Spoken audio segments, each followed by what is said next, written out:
One crisp morning, Imani Johnson set out to retrieve the latest addition to her cherished cookbook collection. Living in a welcoming yet sometimes challenging neighborhood, she always looked forward to those quiet moments checking her mail at the community mailbox. As she approached the row of mailboxes painted in pastel hues, a sudden interruption shattered the routine of her day. Out of nowhere, Veronica Chambers, her neighbor notorious for her abrasive behavior, stepped forward. Veronica's eyes narrowed as she watched Imani reach for the slot that contained her carefully addressed letters. In a tone laced with unwarranted suspicion, Veronica demanded to know if Imani was even permitted to collect mail from that particular address. Imani paused, the envelope still in her hand, taken aback by the unexpected confrontation. "I'm sorry, but this is my mailbox," she replied evenly. Yet Veronica wasn't satisfied with a simple explanation. Instead, she launched into a tirade, insinuating that Imani's very presence in the neighborhood was somehow out of place. The accusation carried an undercurrent of prejudice, a suggestion that Imani did not quite belong in a community where every detail, even the right to retrieve one's own mail, was apparently up for debate. Veronica's words stung. In that moment, Imani realized that what should have been a mundane part of her day had transformed into a battleground of assumptions and thinly veiled hostility. She felt the weight of every unspoken comment about her background and the question of her right to call this place home. The pristine morning, once filled with the promise of peace, was now marred by the tension emanating from Veronica's scornful glare.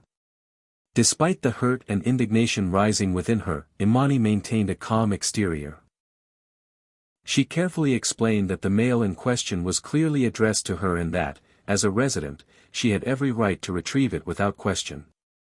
Her voice remained measured even as the absurdity of the situation sank in.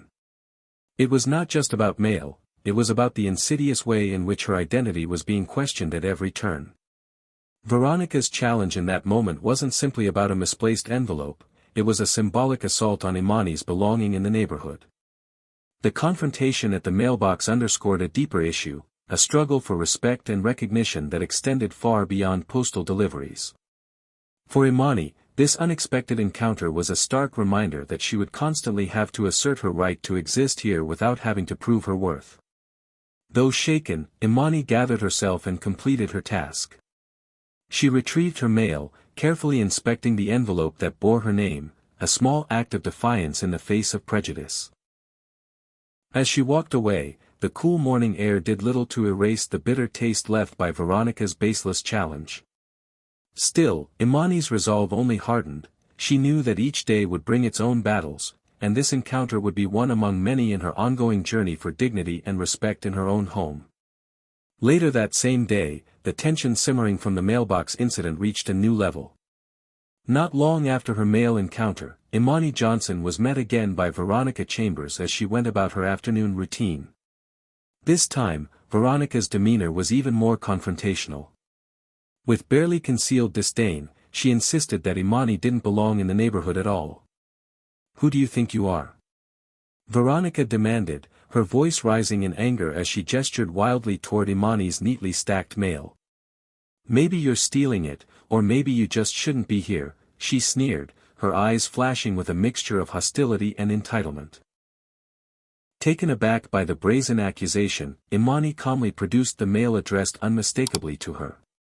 She held it up as clear evidence of her rightful claim. Yet, Veronica's words did not soften, instead, they grew more venomous. It wasn't merely the fact that Imani had her mail, it was the implication that her very presence was a crime against the established order of the neighborhood. For Imani, the encounter felt deeply personal. Every word Veronica spoke resonated with a long history of prejudice and exclusion. Here was a neighbor determined to reduce Imani's identity to a question of legality and propriety. The notion that someone could even suggest that Imani was stealing mail was absurd and demeaning, yet Veronica delivered it as though it were an indisputable fact. Despite the sting of the accusation, Imani remained composed. She reiterated, with quiet determination, that the mail was clearly and legally hers, and that any suggestion otherwise was unfounded and unjust. In her mind, Veronica's aggressive posture was not only an attack on her, but also a challenge to the very notion of fairness and mutual respect that should bind a community together. The encounter escalated quickly. Passers-by began to notice the raised voices and the heated exchange. Some whispered in disapproval, while others watched in silent shock. In that charged atmosphere, Imani's dignity became both her shield and her statement. With every measured reply, she affirmed her right to live freely and securely in the neighborhood, regardless of Veronica's narrow-minded judgments. As the confrontation drew to a close, Imani felt a mix of frustration and resolve. She knew that the battle over Simple Mail was emblematic of a larger, ongoing struggle, a struggle to claim her rightful place without having to justify her very existence. Veronica's baseless accusations had only served to strengthen Imani's commitment to stand up for herself and to challenge every unfair stereotype thrust upon her. That day, the simple act of retrieving mail had transformed into a powerful moment of defiance. Imani walked away with her head held high, fully aware that the road ahead might be filled with further challenges. Yet, with each encounter, she grew more determined to assert her dignity, reclaim her space, and ensure that her home remained a sanctuary of respect and equality. As the day unfolded, the simmering tension between Imani Johnson and Veronica Chambers reached a critical juncture. Fresh from their earlier altercation, Veronica's fury took on a dangerous new form. While Imani was still reeling from the accusations of mail theft, Veronica boldly declared that she would call the police to verify Imani's right to collect her mail. Her tone was accusatory and threatening, as if the mere act of dialing 911 would somehow prove that Imani did not belong in the neighborhood. Standing in the soft glow of the afternoon, Imani could hardly believe the absurdity of the situation. With a wry smile and a cool composure that belied the underlying tension, she responded sarcastically, urging Veronica to go ahead and call 911. "If you think I'm suspicious, why not let the authorities decide?" Imani remarked, her voice steady and laced with irony. It was a challenge, a subtle invitation for Veronica to expose the hollowness of her claims. Veronica's eyes blazed with indignation. In a dramatic moment that seemed lifted from a play, she pulled out her phone and began dialing the emergency number. As the phone rang, the quiet street became a stage for an unfolding drama. Imani, rather than growing anxious, appeared almost amused. She leaned against a nearby post and watched the scene with an air of detached satisfaction, fully expecting the encounter to escalate in the most ridiculous of ways. Within minutes, the 911 operator answered Veronica's call. In a trembling voice, Veronica reported a suspicious person lurking near the mailboxes, a description that unmistakably pointed to Imani. The operator's calm, professional tone cut through the tension as she began to ask Veronica a series of questions, seeking to determine whether there was any immediate danger. Imani, standing a few paces away, maintained her composure. While she observed the conversation unfolding, she couldn't help but find humor in the absurdity of it all. Here she was, simply going about her daily business, while Veronica's baseless suspicions had escalated to a full-blown emergency call. The irony was not lost on Imani, who internally marveled at how quickly trivial disagreements could be transformed into dramatic spectacles. For Veronica, the call was a desperate attempt to validate her long-held prejudices. Her voice wavered as the operator pressed for details that only served to highlight the irrationality of her concerns. The operator, however, remained focused on extracting clear information to assess the situation.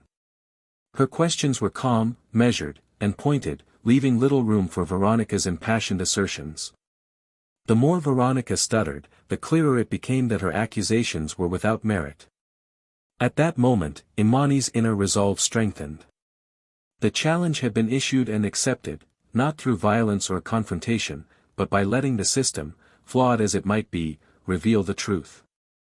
Imani's eyes met Veronica's across the short distance between them. There was a silent communication, a subtle acknowledgement that the absurdity of the situation was now laid bare for all to see. The conversation on the other end of the line grew longer. The 911 operator meticulously documented Veronica's claims, noting every word with an impartial detachment. Meanwhile, onlookers in the neighborhood began to gather, drawn by the commotion. The atmosphere was electric with anticipation, as residents waited to see how this spectacle would resolve itself. Imani's heart pounded steadily, not with fear but with a growing determination. This was more than just a dispute over mail, it was a fight for dignity, a challenge to the unjust assumptions that had long shadowed her daily life. With each passing moment, the tension escalated until it seemed as though time itself had slowed, magnifying every nuance of the encounter. By the time the operator concluded the call, Veronica had been forced into a corner. The threat of police intervention loomed large, yet the absurdity of the situation was undeniable. Imani, still watching calmly, felt a surge of vindication. She knew that once the authorities arrived, the truth would speak for itself, and the baseless claims would crumble under the weight of reality. As the call ended, the silence that followed was heavy with expectation. Imani's quiet smile was a silent rebuke to Veronica's futile attempt at intimidation. The stage was now set for the next chapter of this ongoing drama, a chapter that promised to expose the true nature of prejudice and the strength of quiet dignity in the face of unwarranted aggression. In the aftermath of the 911 call, as the echo of Veronica Chambers's accusation still lingered in the air, Imani Johnson found a moment of reflection amid the chaos. While the police were en route, Imani's thoughts drifted back to a peculiar memory, a moment that cast an entirely different light on Veronica's credibility. Not long ago, while passing by a local establishment humorously referred to as a gentleman's emporium, Imani had caught sight of Veronica in a context far removed from the prim facade she maintained in the neighborhood. There, in the dim light of a venue known for its discreet clientele, Veronica's behavior struck Imani as incongruous with the sanctimonious image she projected. This memory, now resurfacing, only deepened Imani's resolve. It was clear to her that Veronica's claims were laced with hypocrisy. A person who behaved so recklessly in private could hardly be trusted to make judgments about the actions of others. As the minutes ticked by, the 911 operator's voice continued in the background, probing Veronica with pointed questions. The operator asked if Imani posed any immediate threat, a question that made Veronica stumble over her words. Her previously unwavering tone faltered, and it was evident that her carefully constructed narrative was beginning to unravel. The more she tried to justify her suspicions, the more her story crumbled into contradictions. Imani listened quietly, her inner calm a stark contrast to the flustered desperation of Veronica. Each question from the operator chipped away at the facade Veronica had worked so hard to maintain. Imani couldn't help but feel a quiet sense of triumph. Here was evidence, not in the form of tangible proof, but in the way Veronica's credibility was eroding right before everyone's eyes. Throughout this exchange, Imani's mind raced back to that fateful glimpse at the gentleman's emporium.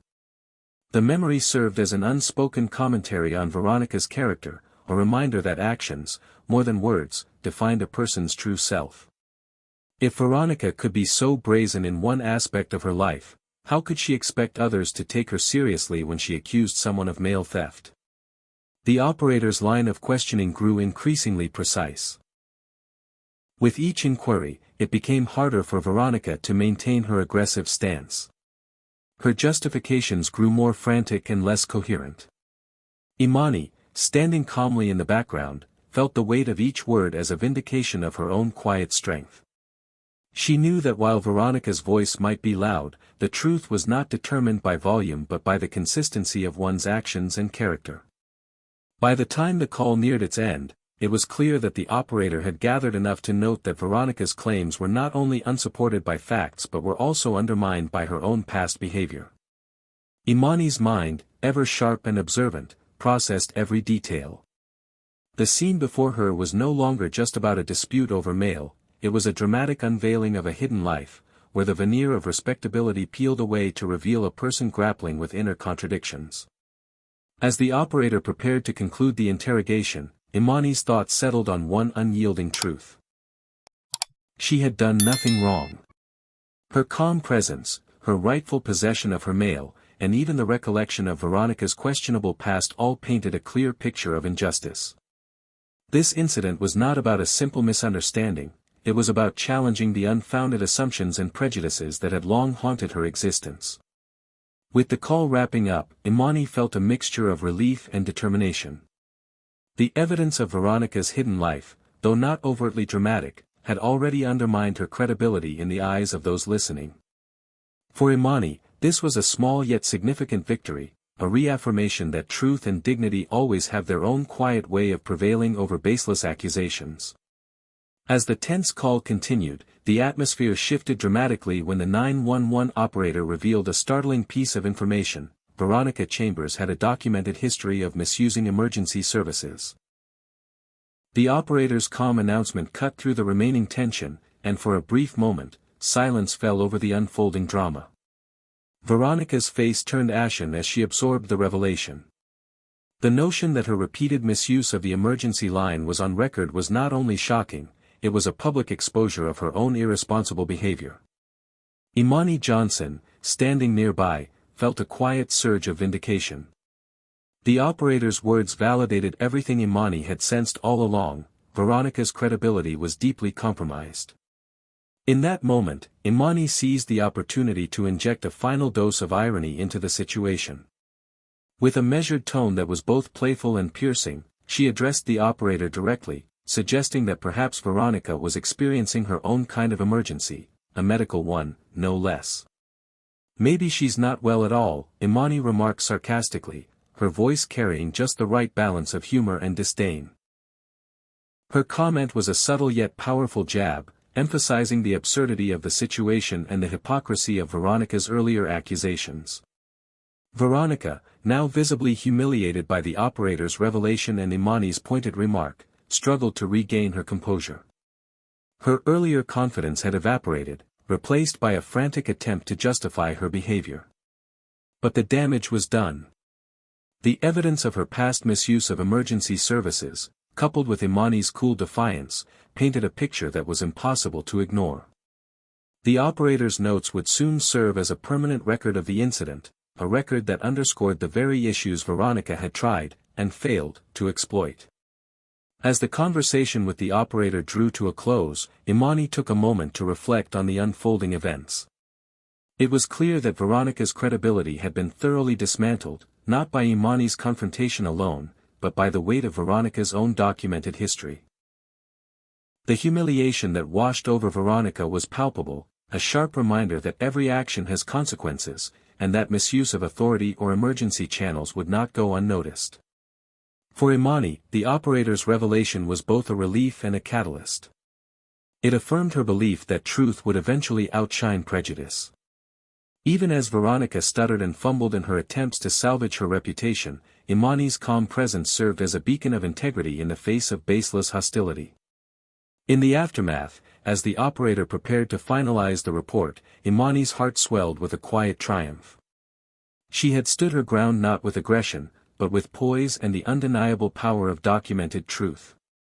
The exposure of Veronica's past was a decisive blow, a turning point that would resonate beyond this single confrontation. The episode left an indelible mark on everyone who witnessed it. Neighbors who had gathered around watched in stunned silence as the drama unfolded, each person acutely aware that the lines between right and wrong had been redrawn that day.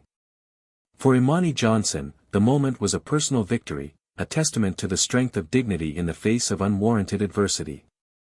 With the call finally over, Imani remained for a moment, absorbing the significance of what had just transpired.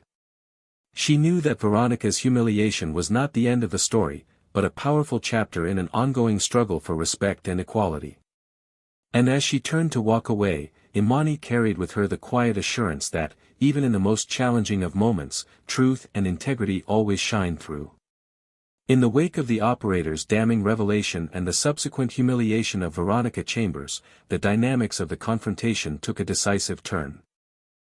Veronica, unable to recover from the public exposure of her misuse of emergency services, stood momentarily frozen in disbelief. Her face flushed with anger and embarrassment, she spat out a bitter promise that, "This isn't over." Yet, as her words echoed into the tense air, Imani Johnson simply turned away, her steps measured and her resolve unshaken.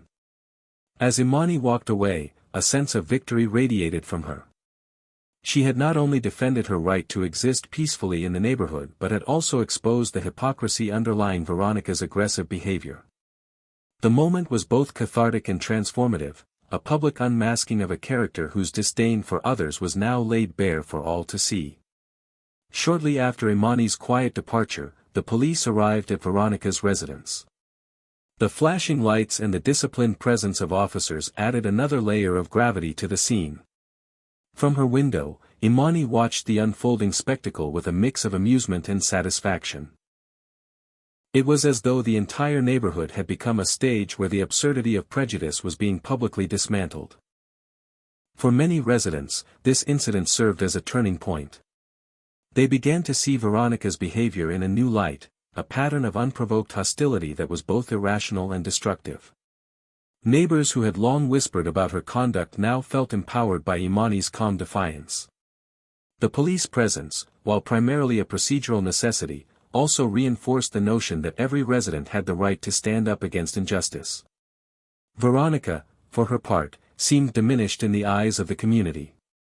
Her earlier bluster had given way to a quiet, simmering fury, a fury that, despite its intensity, no longer commanded the same authority it once might have. The memory of her stammering defense, combined with the operator's record of past abuses, cast a long shadow over her reputation. In that moment, Imani's victory was not just personal, it was communal.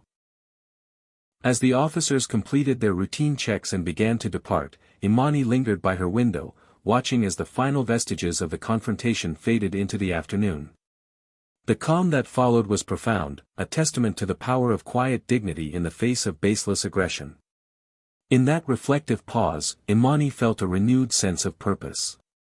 She knew that while the scars of prejudice might never fully vanish, each small victory paved the way for broader change. The incident, with all its twists and turns, was destined to become part of the neighborhood lore.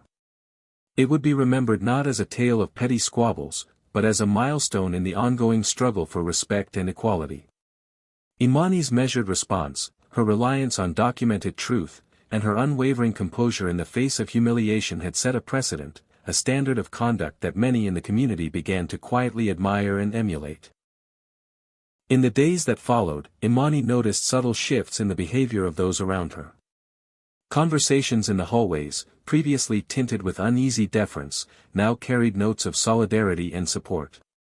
The police visit, once a cause for anxiety, had instead validated the importance of standing up for one's rights. And Veronica's threats, however loudly declared, now rang hollow against the backdrop of Imani's quiet triumph. As the sun dipped below the horizon, Imani stepped away from the window with a gentle smile. Though Veronica's promise of retaliation lingered in the air, Imani knew that true victory was measured not by the end of a single conflict, but by the enduring strength to maintain one's dignity every day. With that thought, she walked away, confident that the path forward, though fraught with challenges, was illuminated by the undeniable power of truth and respect. A week after the dramatic confrontation, the ripple effects of Imani Johnson's steadfast actions began to manifest within the community. The incident involving Veronica Chambers had not only captured the attention of the residents but had also prompted a critical review of local policies. At the next HOA meeting, the board convened to address a series of issues that had come to light, with particular focus on the misuse of emergency services and the spreading of false police reports. During the meeting, it became apparent that Imani's ordeal had struck a chord. Several residents, moved by the injustice they had witnessed, voiced their support for stricter measures to prevent such incidents in the future. The conversation quickly turned to the need for reform in the HOA rules, a set of guidelines meant to preserve harmony in the neighborhood. With Imani's example fresh in everyone's mind, the board unanimously agreed that changes were necessary. In a decisive move, the HOA introduced a revision of its rule book. The new regulations were designed specifically to prevent the filing of false police reports and the misuse of emergency channels. This policy change was hailed as a direct response to the events that had unfolded and a commitment to safeguarding the community from baseless harassment. For Imani, the news was a bittersweet triumph, a validation that her courage had led to concrete change, even as the underlying issues remained a challenge. Residents who had once felt powerless now found hope in the knowledge that their voices had influenced the decision-making process. The revised rules promised not only to protect individual rights but also to foster an environment where respect and accountability were paramount. The sense of unity that emerged from the meeting was palpable, and it signified a turning point in the neighborhood's collective attitude. For Imani Johnson, this development was particularly meaningful. It was one thing to stand up against injustice on a personal level, it was quite another to see the community rally behind you and enact lasting change. As the meeting adjourned, neighbors exchanged encouraging words and expressed gratitude for Imani's example of quiet yet unyielding defiance. The new HOA rule book, now a symbol of progress, marked the beginning of a new chapter in the community's evolution. It stood as a testament to the power of individual courage and the importance of collective action in addressing prejudice and maintaining order. Even those who had previously been indifferent to such matters were now inspired to look out for one another and to speak up against injustice. As the week came to a close, Imani found herself reflecting on the significance of these changes. Though she knew that challenges would continue to arise, the revised rules offered a measure of reassurance. They affirmed that in this community, every resident's rights were protected and that no one would be left to face baseless accusations alone. In the days following the policy changes, Imani Johnson took time to reflect on what had transpired. Sitting by her window with a cup of tea, she watched the familiar rhythms of the neighborhood with renewed clarity. The confrontation with Veronica Chambers had been more than a personal battle, it had become a catalyst for change and a symbol of resilience in the face of prejudice. Imani's thoughts wandered back to the events that had unfolded, the baseless accusations, the dramatic 911 call, the operator's damning revelations, and ultimately, the quiet triumph of watching the community stand up for what was right. It was a bittersweet victory, a moment of validation, yet also a reminder that the drama was far from over. Veronica's behavior had left an indelible mark on the neighborhood, one that would likely resurface as new, eccentric neighbors moved in or as old tensions simmered beneath the surface. Yet, in her reflection, Imani found solace. The changes in the HOA rules were proof that even the smallest act of courage could ripple outwards, sparking positive transformation. The support she received from her neighbors reaffirmed that she was not alone in her struggle. Together, they were redefining what it meant to live in a community built on respect and accountability. As she sipped her tea, Imani considered the complexities of victory. The moment was not solely about having proven a point to one person, it was about reclaiming her space, her dignity, and her rightful place in the neighborhood. The experience had taught her that standing up against injustice was not a one-time act but a continuous effort, a commitment to maintain an environment where everyone was treated with fairness. Though she knew that Veronica's provocative behavior might still flare up in the future, Imani felt a quiet confidence that, armed with the support of her community and the new HOA safeguards, she could face whatever challenges lay ahead. The drama had reshaped the social fabric of the neighborhood, and with it, a new era of vigilance and mutual respect had begun. In the reflective calm of that afternoon, Imani smiled softly to herself. The victory was hers, not because she had bested an individual, but because she had ignited a broader conversation about rights, respect, and the power of collective action. And while the road ahead might hold further conflicts, she was ready to meet them with the same unyielding spirit that had carried her through the ordeal. As the sun set on a tumultuous week, Imani Johnson took a quiet moment to gather her thoughts and look toward the future. The past few days had been a whirlwind of challenges, confrontations, and unexpected victories. In the aftermath of the public spectacle with Veronica Chambers and the consequential changes made by the HOA, Imani found herself reflecting on the journey that had brought her to this point. For Imani, the events were a powerful reminder that true strength often lies in maintaining one's dignity amid adversity. Every step, from the unwarranted mailbox confrontation to the dramatic police call and the subsequent policy changes, had reinforced the importance of standing up for oneself. The experience had transformed a series of painful moments into a catalyst for community progress and personal empowerment. In her quiet reflections, Imani acknowledged that the road to a more just and respectful neighborhood would not be free of obstacles. There were those who would continue to harbor baseless suspicions and perpetuate outdated prejudices. Yet, she also recognized that each small victory was a building block for a future where respect and equality were paramount. The revised HOA rules now stood as a testament to that future, a tangible change inspired by one person's courage. Imani felt grateful for the solidarity of her neighbors and for the knowledge that by speaking up, she had not only defended her rights but had also contributed to the well-being of the entire community. As she gazed out her window one final time that evening, Imani felt a sense of peace. The drama of recent events had given way to a calm resolve. She knew that challenges might arise again, but the support of a vigilant, caring community and the strength of documented truth would always be on her side. In these final moments of reflection, Imani embraced the uncertainty of the future with hope. Every new day held the promise of progress, and she was determined to continue fostering an environment where every resident could feel safe, respected, and valued. Her story was far from over, it was an ongoing narrative of resilience and the enduring fight for dignity.